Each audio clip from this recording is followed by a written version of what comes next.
संपूर्णतः खोलीत प्रकाश म्हणून फक्त एक पिवळा दिवा पेटला होता. त्या दिव्याच्या खाली एक खुर्ची ठेवली होती आणि त्या खुर्चीवर एका जाडजूड देहयष्टीच्या मुलीला बांधलं होतं. तिच्या अंगावर एक सफेद फ्रॉक होती. केसांच्या वेण्या बांधल्या होत्या. सेम टू सेम झिपरी दिसत होती. ही झिपरी? तृप्तेश हक्काबक्का होऊन त्या मोठ्या हत्तीनीसारख्या दिसणाऱ्या जाड्या मुलीला पाहत होता. त्याने कल्पनेत खंशालूची मुलगी कोणीतरी 10-12 वर्षाची छोकरी असेल असा विचार केला होता. परंतु बात कुछ अलग ही निकली होती, ज्याचा बिचाऱ्या तृप्तेशला जाम धक्का बसला होता. हीच वाटतं ती खंशालूची बारीक बारीक छोकरी. बाबो, हिचा स्क्रू ढिला असला तर हिला उचलून घ्यावं लागल मला. या बड्या बड्या लोकांची कार्टी म्हणजे खुली पैदास, तृप्तेश स्वतःशीच म्हटला. समर्थ दारात उभे राहून पाठमोऱ्या तृप्तेशला एकटक पाठमोऱ्या अवस्थेत उभे पाहत होते. तृप्तेशने मागे वळून पाहिलं. त्याला दिसलं की समर्थ जागेवरच उभे आहेत. तसा तो म्हणाला, अहो समर्थ, या आत या. काय प्रॉब्लेम नाही इथं, या आत. पिशाचे नाश्ता करायला गेलेत वाटतं. तृप्तेश आजूबाजूला पाहत दंतहास्य देत म्हटला. समर्थ मात्र जागेवरच उभे होते. दोन्ही डोळ्यांनी आजूबाजूला काही धोका आहे का ते पाहत होते.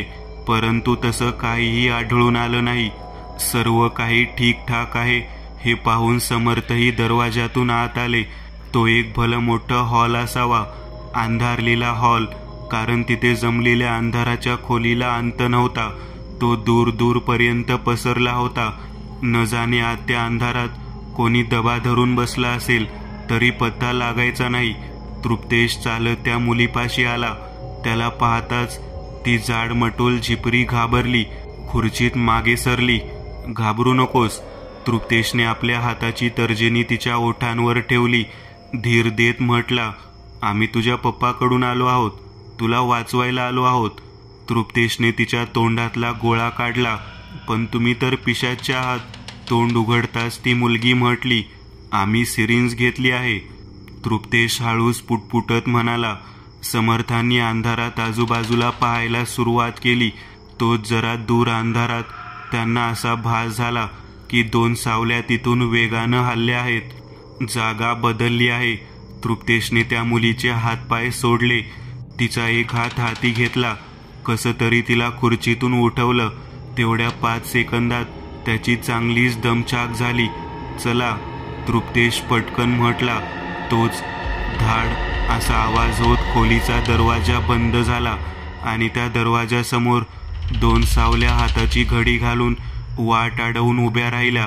इतकी पण काय घाई आहे रे भुरट्यांनो? आमचा माल पळून नेऊन इकताय काय? जरा दूर अंधारातून पिशाची म्होरक्याचा आवाज आला. कोण आहे? तृप्तेशने समोरच्या त्या गडद अंधारात पाहिलं. तोच त्या अंधारात 2 लेझरप्रमाणे चकाकते डोळे चकाकले व हळूच अंधारातून 3 काळ्या सावल्या चालत पुढे आल्या. मंद क्षीणसर प्रकाशात त्या तिघांचे ते पांढरे प्रेताड देह दिसले. मी कोण? तो म्होरक्या एका गालात हसत म्हटला. हा कोण आहे तू? तृप्तेश पटकन म्हटला. कमाल आहे, तू ओळखत नाही आम्हाला. कपडे तर आमच्या गँगचे आहेत. दिसण्यावरून पण पिशाचीच वाटते.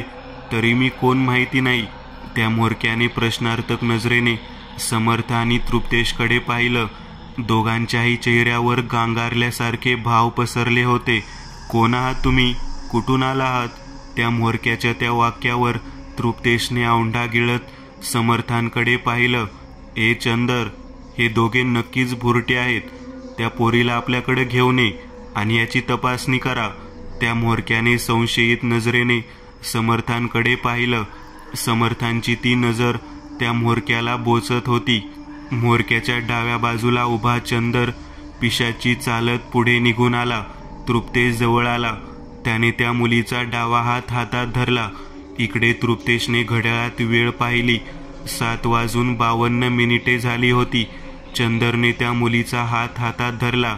तिने तृप्तेशच्या खांद्यावर हात ठेवत त्याचा कोट गच्च पकडला होता.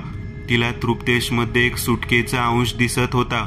ए चल गये, चंदरने दात ओठ खात असं म्हणतच आपला डावा हात तिच्या कानशिलीत लगावण्यासाठी वर आणला.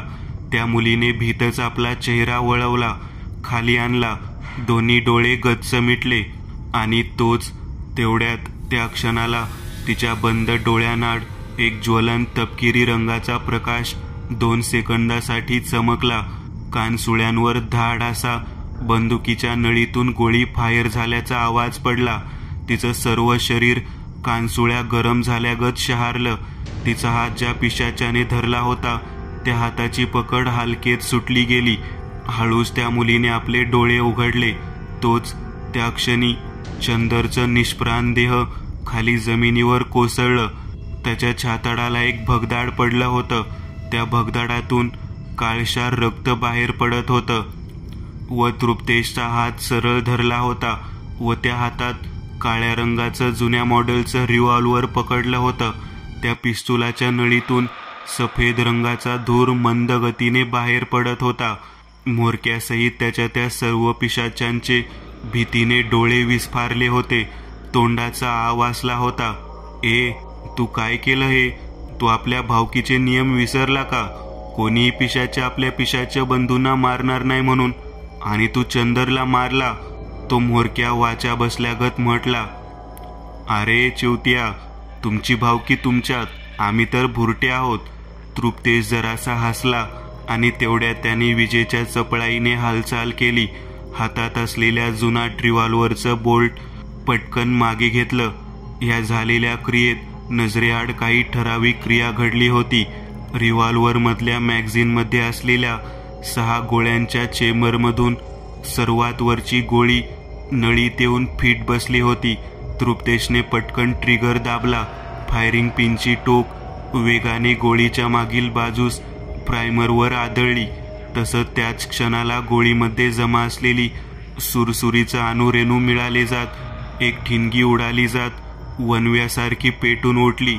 एक मोठा कांठाळ्या बसतील असा ठण आवाज झाला आणि नळीतून रॉकेटसारखी धुरळा उडवत गोळी मुखाग्नी देत बाहेर पडली. पुढच्याच क्षणाला सुई असा आवाज करत गोळी हवेतून वेगानं म्होरक्याच्या दिशेने धावत गेली. समर्थ इन ॲक्शन. परंतु तो म्होरक्या सावध होता. त्याने अमानवी शक्तीने हालचाल केली. आपलं डोकं वेगाने उजव्या बाजूला झुकवलं व पुढून आलेली गोळी मागे निघून जात उजव्या बाजूला उभ्या पिशाच्याच्या डोक्याला हेडशॉट देत कपाळात बसली. धाड आवाज करत ते पिशाची ध्यान जमिनीवर कोसळलं. त्याच्या डोक्यातून काळशार रंगाचा धूर बाहेर पडत होता. अरे बघताय काय? त्या म्होरक्याने दरवाजासमोर उभ्या त्या 2 पिशाच्यांना आदेश दिला. जा मारा त्याच्या दुसऱ्या साथीदाराला, तोपर्यंत मी ह्याला बघतो. दरवाजा अडवून उभे असलेले ते 2 पिशाच समर्थांपाशी धावत आले. त्यांनी समर्थांनी घेरा घातला. तोंडातील पिशाची दंत दाखवत ते समर्थांना घाबरवू लागले. मध्येच ते त्यांच्या डोळ्यांतील ती चांदीची चकाकती बुबळे वटारून समर्थांना भिवू पाहत होते. परंतु त्यांना कुठे ठाऊक होतं, ते ज्याला पिशाच मानत होते ते एक सर्वतोपरी सर्व शक्तिमान असे समर्थ होते, ज्यांनी अशा शेकडो भूतावळींना पाणी पाजलं होतं. तृप्तेशने तिरकसपणे त्या मुलीकडे पाहिलं. जरा बाजू होतेस का? या पिच्छूला जरा 2 फायटी ताणून दाखवून दे. साला जाम चढला हाव. तृप्तेशच्या वाक्यावरती मुलगी 4 पावलं चालत मागे गेली. समोर पाहू लागली. समर्थांच्या अंगावर ते दोन्ही पिशाच धावून आले. तोच समर्थांनी एकाच्या पोटात लाथ घातली, दुसऱ्याच्या तोंडावर डाव्या हाताने बुक्की मारली. ह्याव असा आवाज करत तोंडातून दात बाहेर काढत त्या म्होरक्याने तृप्तेशच्या अंगावर उडी मारली.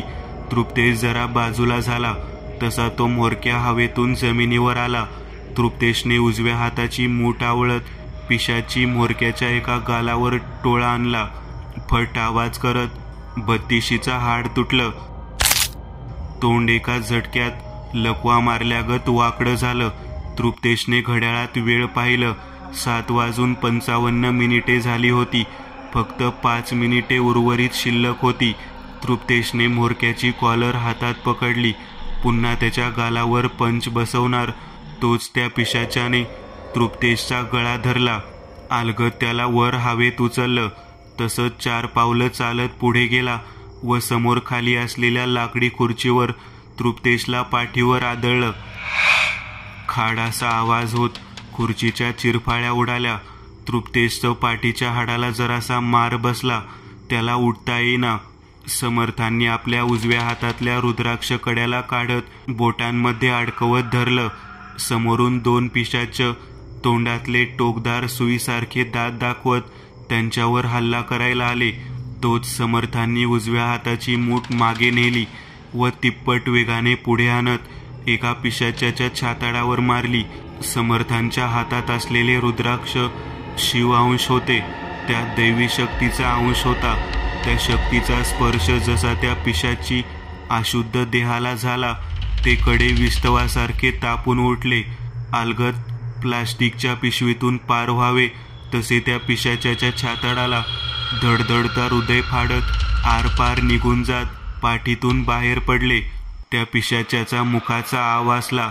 तोंडातले 4 सुळ्यासारखे दात बाहेर आले. जीभ बाहेर आली. डोळ्यांतली बुबळे बेडकात वटारली व पुढच्याच क्षणाला त्याने मान टाकली. तो मृत झाला. आपल्या साथीदाराचा अंत झाला हे पाहून दुसरा पिशाच चवताळून उठला. त्याने समर्थांच्या अंगावर झेप घेतली. हवेतूनच तो समर्थांच्या अंगावर झेपावला. तोच समर्थांनी आपली रुद्राक्षधारी मूठ सरळ धरली व पुढून येणारा तो पिशाच जसजसं पुढे येत होता हातातील रुद्राक्षकडे लख्खपणे उजळून निघाले. त्या स्वच्छ प्रकाशात जसा जसा तो पिशाच येऊ लागला तसे त्याची कातडी पांढरट धूर सोडत चटचट आवाज करत जळाली व हवेतच त्याचं सर्व शरीर कागद जळावं तसं जळून गेलं व मागे उरली ती फक्त पांढरट राख. साला भुरटा असं म्हणतच त्या म्होरक्याने पाठ वाकवली. उजव्या हातात तृप्तेशची मान पकडली. अलगद कोंबडीच्या पिसासारखा त्याला जमिनीवरून 2 फूट वर उचललं. बोल, कोण आहे तू? कुठून आला आहेस? कुणाचा गुप्तहेर आहेस? तो म्होरक्या दातोट खात म्हटला. त्याच्या लालसर डोळ्यांत अंगार भरला होता. बोल बोल, नाहीतर, असं म्हणतच त्या पिशाची म्होरक्याने आपल्या डावा हात जोरात झटकला. त्या डाव्या हातातून 3-3 इंच लांबीची धारधार नख बाहेर पडली. बोल, त्याने ती नख तृप्तेशच्या छाताडावर ठेवली. बोल बोल लवकर, नाहीतर काळीज बंद करून कायमच झोपवीन. त्या म्होरक्याने आपले दोन्ही लाल जर्द डोळे वटारले. तोच अचानक त्याच्या डोळ्यात वेदना उमटली. घशात औंढा अडकला. वासलेल्या जबड्यातून एका ओठाजवळून काळशार रक्ताची ओघळ वाहत खाली आली.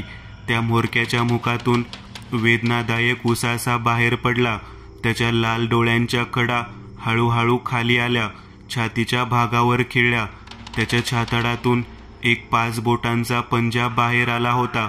ज्या बोटांमध्ये तप्त रुद्राक्ष चमकत होते त्यासहितच त्या रक्ताळलेल्या काळशार हातात धडधडतं हृदय होतं.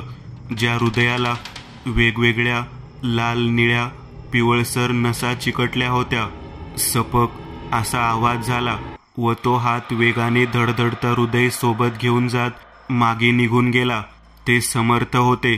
त्यांनीच त्या म्होरक्याचं हृदय छाताडातून बाहेर काढलं होतं. तृप्तेशने कमरेला खोवलेली रिव्हॉल्वर काढली. हळूच तिची नळी त्या पिशाच्याच्या कपाळावर टेकवली. हॅपी दिवाळी दोस्त, असं म्हणतच तृप्तेशने ट्रिगर दाबला. धाड आवाज झाला. गोळी निघाली जात त्या म्होरक्याचं धड कलिंगडासारखं फुटलं गेलं. संपूर्णतः डोक्याचं काळशार रक्ताचे थेंब उडवत लहान लहान तुकडे होत आजूबाजूला उडले गेले. डोळे, कान, नाक, आतल्या वाकड्या तिकड्या रक्ताळलेल्या नसांचा खच पडला. धप आवाज करत तृप्तेश खाली जमिनीवर आला. त्याने वेळ न दवडता लागलीच उजव्या हातातल्या घड्याळात वेळ पाहिली. 7:57 तो इतकेच म्हटला. तोच समर्थ तृप्तेश व ती मुलगी त्या खोलीतून बाहेर पडले. त्यांनी खंशाळूच्या मुलीला सुखरूप सही सलामत वाचवलं होतं. सत्याच्या समर्थांचा विजय झाला होता.